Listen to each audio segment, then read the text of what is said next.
ওরা বলে লবণ ছিটালে জেগে ওঠে জলদেবতা, আর তখন বিশাল দৈত্যাকৃতির গজার মাছ নিজে থেকেই ধরা দিয়ে থাকে। এটা কি কৌশল নাকি সত্যি কোনো অলৌকিক শক্তি কাজ করে এখানে, সেসব কিন্তু আজকের ভিডিওতে খোলসা হতে চলেছে বন্ধুগণ।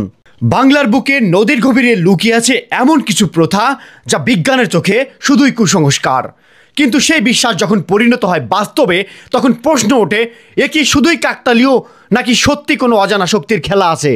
প্রত্যন্ত এক নদীকেন্দ্রিক অঞ্চলে এখনো কিছু জেলে সম্প্রদায় বিশ্বাস করে মাছ ধরা কেবল কৌশল নয়, এটা এক প্রকার সাধনা। আর এই সাধনার মূল অস্ত্রই হচ্ছে লবণ।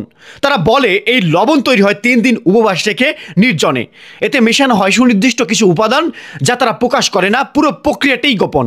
এই লবণ জল ডুবিয়ে রাখা হয়। তাদের দাবি যদি সাধনা গ্রহণযোগ্য হয় তবে লবণের 3 ভাগ ডুবে যায় আর 1 ভাগ ভেসে ওঠে। সেই 1 ভাগই বলে জলদেবতার অনুমতি। তারপর সে ভেসে ওঠা লবণ কিছু অংশ নৌকায় মেখে দেয়, আর নৌকার জেলেরা কিছু অংশ 1 চিমটি করে মুখে দেয়, কারণ তাদের বিশ্বাস এই লবণ শরীরে থাকলে কোনো অশুভ শক্তি তাদের কোনো ক্ষতি করতে পারবে না। লবণ ছিটানোর এই রহস্যময় রীতি শেষ হলে নৌকায় শুরু হয় আরেকটি পবিত্র প্রস্তুতি। মনে হয় যেন কোনো যুদ্ধে নামবে তারা। প্রথমেই তুলতে হয় সেই গোপন জাল। পানির নিচে সারা রাত ধরে রেখে দেওয়া হয় এই জাল, যাতে মাছের গন্ধ লেগে থাকে, জল চেনা হয়ে যায়। এরপর শুরু হয় নৌকা সাজানো। তাদের প্রতিটি দড়ি, পরি, নৌকার খুঁটি সব ভালোভাবে পরীক্ষা করে নেয়, কারণ সামনে যে যাত্রা তা সাধারণ নয়। সারাদিন জলের বুকে ভেসে থেকে চলবে মাছ ধরার সংগ্রামী অভিযান। তাদের কাছে এই নৌকাটি শুধু নৌকা নয়, এটা তাদের ভরসা, বেঁচে থাকার ভেলা।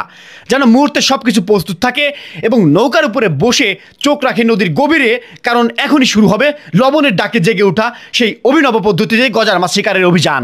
নৌকায় উঠতেই শুরু হলো রিমঝিম বৃষ্টি। মনে হচ্ছিল আকাশও বুঝি কিছু বুঝে গেছে, আজকে কিছু হতে চলেছে। নদী নীরব, বাতাস থমকে গেছে, আর বৃষ্টির শব্দে জেগে উঠল রহস্য। এরা ঝোপে জারে দাঁড়িয়ে খুবই অবাক হয়ে কি দেখছে জানেন? দেখছে হচ্ছে নদীর বুকে গজার মাছ ধরা। সরাসরি তারা অবলোকন করছে এই মাছ ধরার অভিনব পদ্ধতি।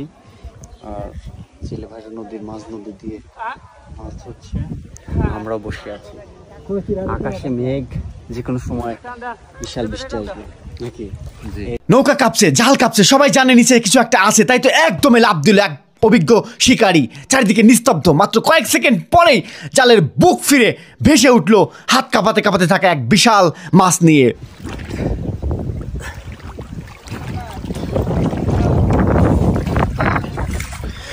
মাছ উঠেছে নৌকায়, জেলে ফিরছে বিজয়ের হাসি মুখে নিয়ে।